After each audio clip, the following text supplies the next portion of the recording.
हम किसको प्रमुखता दें, किसी भी परिस्थिति में किसको माने। हमारे यहाँ तो पुरुषार्थ को ही मुख्यता दी है, क्योंकि भाग्य को किसी ने देखा नहीं, कर्म को किसी ने देखा नहीं। अगर हम भाग्य पर डाल देंगे तो नियत की प्रमुखता होगी। सच्ची नियत है, हमें पुरुषार्थ करना नहीं, हमने तो नहीं देखा। अगर भगवान ने बता दिया होगा कि ये चीज ये नियत है, तो पुरुषार्थ करने की जरूरत नहीं। उनने कहा 12 वर्ष में बालिका जलेगी, उनने कहा इनसे कमर होगा, तो नियत है, उसे पुरुषार्थ करने से मतलब नहीं। तो वो तो घटना ही है, घटना घटेगी और पुरुषार्थ किया तो भी सफलता नहीं मिलेगी। लोग चले गए दूर और फिर वही वापस आ गए, क्योंकि घटना ही जिनका मरण होना तो।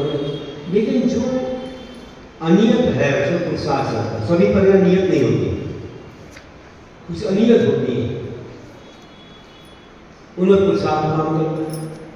जैसे कहा कि अगर कोई मुनिराज ऐसे ही रहेंगे और उनके परिणाम गिर गए तो वे नरक आने का बंद करेंगे। उनकी मुद्दा बहुत मैदान है, जैसे उनको बड़ा कष्ट है कि जिस पुत्र को वे तिलक लगा के आए कि मैंने राज सौंप दिया, मैं मुनि बन रहा हूँ, मेरी इच्छा की पुत्र हो जाए, मैं मुनि बन जाऊँ। और किसी शत्रु ने आक्रमण कर दिया, किसी ने कह दिया कि ऐसे राज त्यागने से क्या मतलब है, शत्रु ने आक्रमण कर दिया, उनको गुस्सा आ गया, भूल गए कि मुनि मैदान मुद्दा थी। राजा सैनिक ने देखा, समूह में पूछा ऐसी मैदान मुद्दा है, उनकी क्या गति होगी। बोला अगर वे ऐसे ही परिणाम, अभी तो मानो लोक ध्यान हो गया, पंचम दर्शन में हो सकता है, तो भी सम्यक दर्शन है तो नरकाई को बंधन करेंगे, दीवार के अलावा तो उसकी आगे बनती सम्यक दर्शन। अगर उनके परिणाम और गिर गए और असत्ता हो गई, विचार में गए, तो वे नरक आयु का भी बंद कर देंगे, सत्तर प्रति में चलते। और अगर कोई संबोधन कर दे और अपने परिणाम समझ जाए तो शुक्र ध्यान के माध्यम से केवल ज्ञान को प्राप्त करें।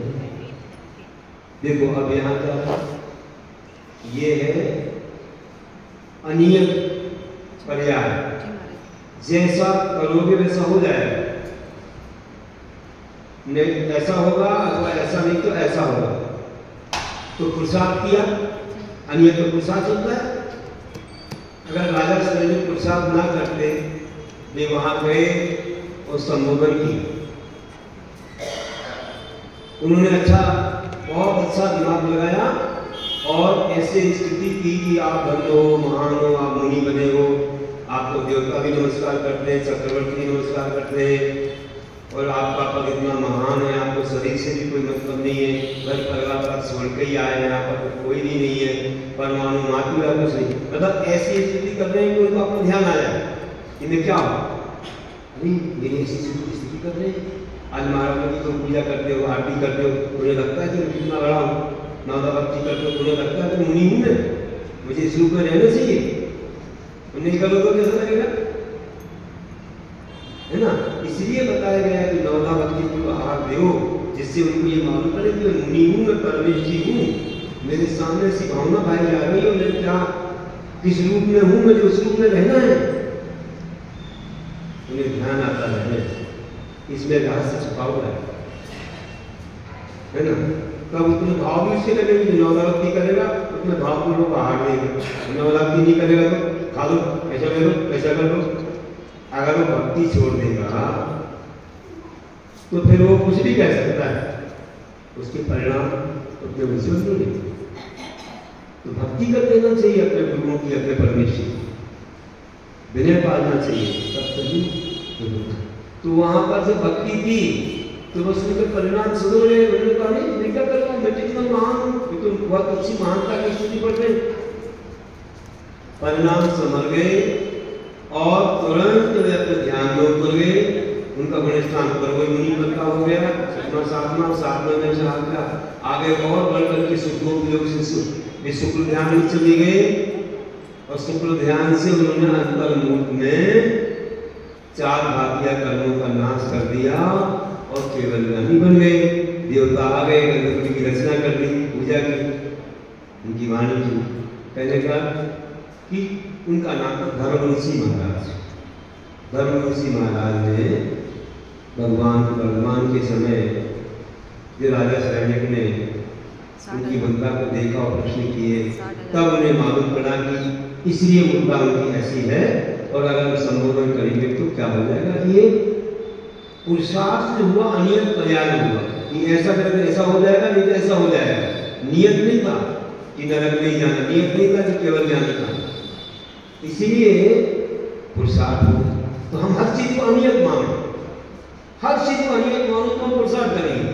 तो संबंधदास जी कहते हैं जब पुरुषार्थ करते करते काम ना हो तो दैव की प्रमुखता, दैव मतलब भाग, इसको कर्म, कर्म कहो, दैव कहो और भाग कहो, एक ही बात, कोई अंतर नहीं है।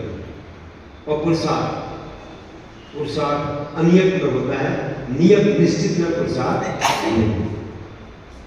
लेकिन पुरुषार्थ करना चाहिए, हमें क्या मालूम, थोड़ी प्रत्यक्ष जानिए कि ये नियत है, हम पहले पुरुषार्थ करके देखिए, अंत तक काम नहीं हो तो समझेंगे नियत है, और काम हो गया तो समझेंगे कि हमारे पुरुषार्थ से काम हो गया। इसमें धर्म भी काम आता है ना पुरुषार्थ में, धर्म तो काम में आता ही है, उसी से तो सब होता है, वही तो हमें करना है, धर्म करना है। और वैसे हर एक धर्म के क्षेत्र में पुरुषार्थ होता है, ऐसा नहीं है, संसार के क्षेत्र में होता है। धन कमा रहे हो, भोजन बना रहे हो, किसी के रोग शोक को दूर कर रहे हो, ये पुरुषार्थ अन्य क्षेत्र में भी होता है, लौकिक क्षेत्र में होता है। पुरुषार्थ के बिना काम नहीं होता। मान लीजिए बच्चा दौड़ के जा रहा है रोड पर, तो पकड़ते हो, अरे कहीं एक्सीडेंट ना हो जाए, पकड़ो पकड़ो पकड़ो, तो तुम्हें सोचो कि मरना तो मर जाएगा, उसके तो भाग में लगा होगा। और मान लीजिए वो नियत नहीं था, तुम बचाते तो बच भी जाता और नहीं बचाते, मर नियत में बचाने गए तो भी नहीं बच पाएगा, और अनियत में बचाने गए तो बच जाएगा, नहीं बचा तो मर जाएगा। ये है, तो हमें पुरुषार्थ तो करना पड़ेगा अनियत मान करके, और नियत मान तो पुरुषार्थ नहीं होगा।